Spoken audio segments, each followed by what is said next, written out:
미국은 전 세계 인구의 5%인데요. 죄수 인구는 25%에 달한다고 합니다.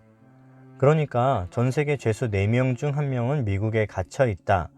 참 이상하죠? 자유의 땅, 미국에 자유롭지 않은 사람이 가장 많다는 게요. 오늘 소개해드릴 영화는 셀마의 감독 에이바 듀버네이가 연출한 넷플릭스 다큐멘터리 영화 미국 수정헌법 13조 설틴스입니다. 미국 수정헌법 13조 1항의 내용을 보시죠. 어떠한 노예제도나 강제노역도 존재할 수 없다라고 이야기하고 있지만 예외가 있네요. 바로 범죄자입니다. 다시 말해 법조항을 곧이곧대로 해석하면 정식으로 기소되어 형이 확정된다면 노예제도도 강제노역도 가능하다는 이야기처럼 들리네요.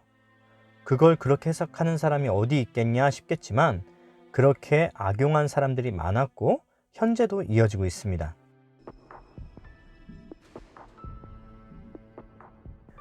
노예제도를 보통 인권 문제로만 국한해서 다루지만 사실 노예제도는 경제체제이기도 했죠.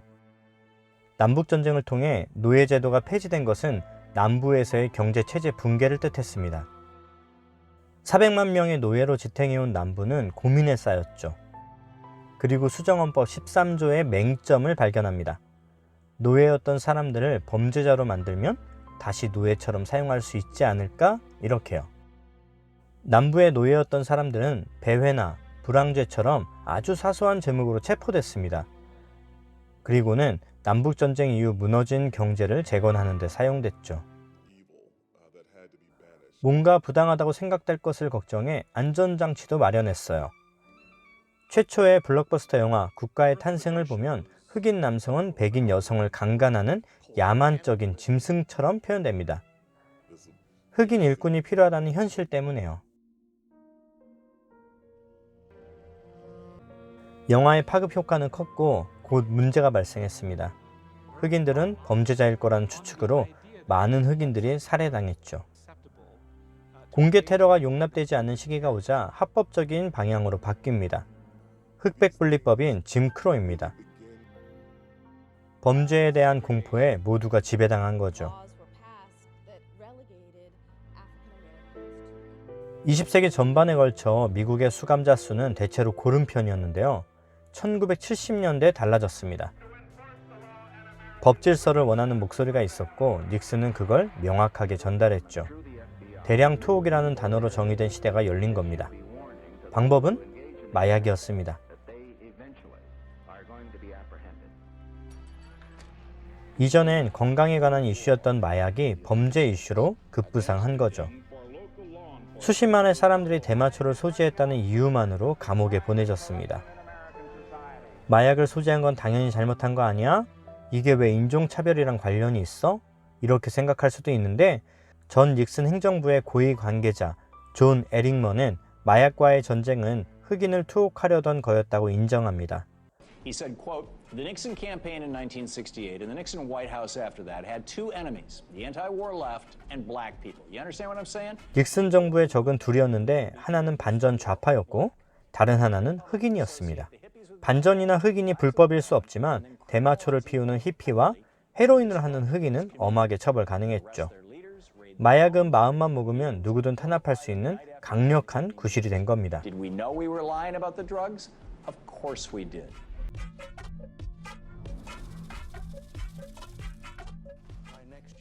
마약은 흑인만 하는 게 아닌데 왜 마약이 흑인 차별과 탄압의 구실이 된 걸까요? 물론 백인도 마약을 했죠. 그런데 백인이 하는 마약과 흑인이 하는 마약은 달랐어요. 이제 눈치채셨을 거예요. 맞아요. 흑인들이 하는 마약을 훨씬 더 강하게 처벌했습니다.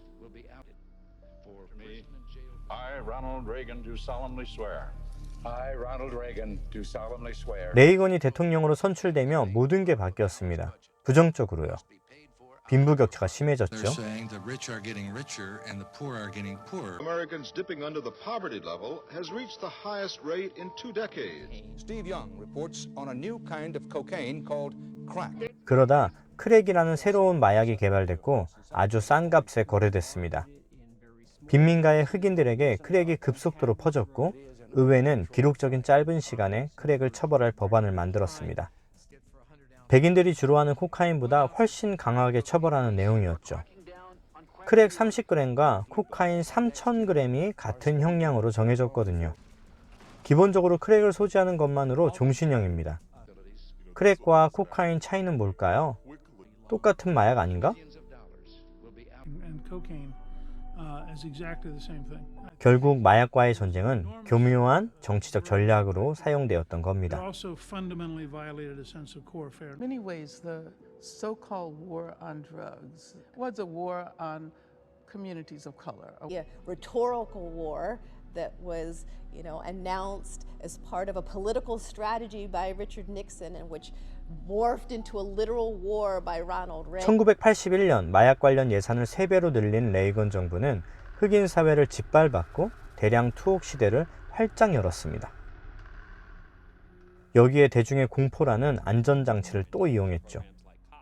흑인은 위험하다. 그러니 감옥에 넣어야 한다는 건데 FBI의 통계를 근거로 했을 때 TV에 보도되는 흑인의 범죄는 실제보다 과대평가되는 부분이 컸죠. 하지만 대중의 두려움은 효과적으로 작동했고 사람들은 흑인들의 투옥을 정당화했고 인정했습니다. They are often the kinds of kids that are called super predators. No conscience, no empathy.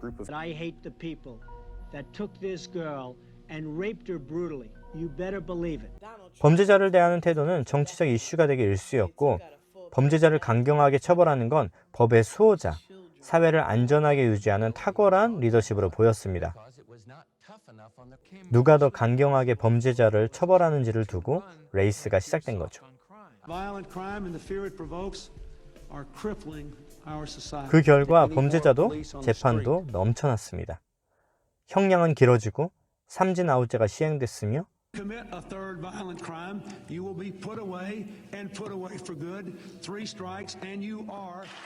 법정 최소 수감 선고 형법으로 가석방은 없어졌고 60개의 새로운 죄가 사형을 받게 됐습니다. 범죄자가 많아졌으니 교도소도 새로 지어야겠네요.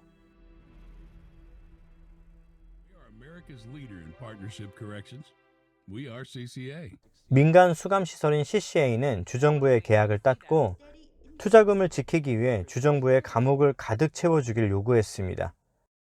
심지어 범죄자가 없다고 하더라도 채워달라고요. 이 산업은 완전한 성공이 보장되는 모델이었고 실제로 CCA는 큰 성공을 거둡니다. 왜 성공이 보장되는 모델이냐고요? CCA는 알렉을 통해 범죄자와 관련된 법안을 낼 권한을 가지고 있었거든요. CCA는 경찰이 이주민을 불심 검문할 수 있게 했고 출입국 사무소에 잡혀온 불법 이민자들을 애리조나의 CCA에 수감합니다. 불법 이민자 구금으로 벌어들이는 돈은 월 1,100만 달러 이상이라고 하네요. 사실 재소자들은 여러 부분에서 큰 돈이 됩니다. 그중 교정시설 내 노동력 착취 이야기를 하고 싶은데요. 많은 기업들이 재소자의 노동력을 통해 제품을 생산했죠. 재소자는 JCPenney 청바지, 빅토리아 시크릿 속옷 같은 의류는 물론 마이크로소프트, 보잉, 심지어 패트리어트 미사일의 유도 시스템을 만들기도 합니다. 재판에 대한 이야기를 좀 해볼까요? 그렇게 범죄자가 급증하고 있다면 판사가 각각의 케이스를 제대로 이해하기조차 힘들 것 같은데요. 그런데 그런 걱정은 기우였습니다. 왜일까요? 애당초 재판으로 넘어오는 경우가 매우 희박합니다. 이해가 안 되죠. 당연히 검사가 기소했다면 피고인은 재판을 받을 권리가 있고 심지어 항소하거나 상고할 수도 있잖아요.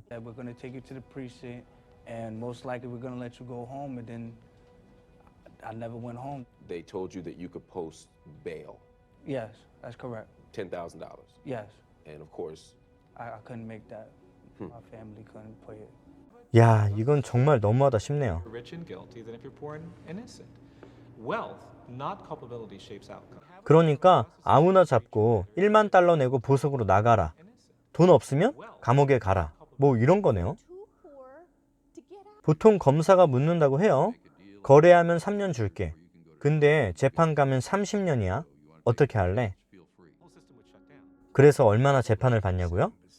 고작 3%입니다. 97%가 재판을 받지 않아요. 이길 자신이 없는 거죠.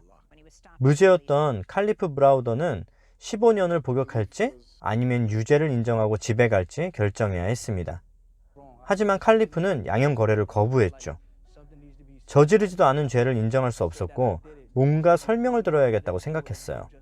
재판받을 권리는 당연한 권리임에도 재판에서 유죄가 확정되면 가중처벌을 받게 됩니다. 칼리프 브라우더는 재판을 받기까지 구치소에서 3년을 기다렸습니다. 드디어 3년 만에 무혐의로 자유의 몸이 됐지만 구치소에서 3년 동안 재소자들과 간수에게 많은 괴롭힘을 당했고 정신적으로 문제가 생긴 칼리프는 출소 후 자신의 집에서 목매달아 자살했습니다. 그때가 겨우 22살이었고요. 평범했던 한 사람을 범죄자로 만드는 건 생각보다 쉬운 것 같은데요. 여기에 또 엄청난 문제점이 있습니다. 바로 투표권입니다. 엘라베마의 경우 흑인 남성의 30%가 범죄를 저지른 결과로 영구적으로 투표권을 잃었습니다. 투표권이 없다는 건 정치인들에게 더는 신경 쓰지 않아도 되는 사람이 될 가능성이 있겠죠. 그렇다면 흑인을 위한 좋은 정책이 만들어지기는 매우 어렵지 않을까요? 일생 백인의 수감 가능성은 17명 중 1명입니다. 그럼 흑인의 수감 가능성은요? 3명 중 1명입니다. 흑인 남성은 전체 인구의 6.5%이지만 전체 수감 인구의 40.2%를 차지합니다. People say all the time, well, I don't understand how people could have tolerated slavery. How could they have made peace with that?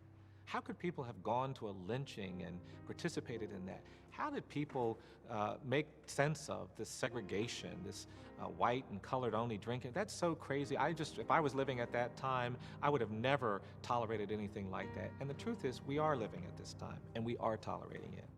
현재 과거 1850년대 노예의 숫자보다 더 많은 흑인이 사법당국 감독하에 있습니다. 경기 없는 학교였습니다.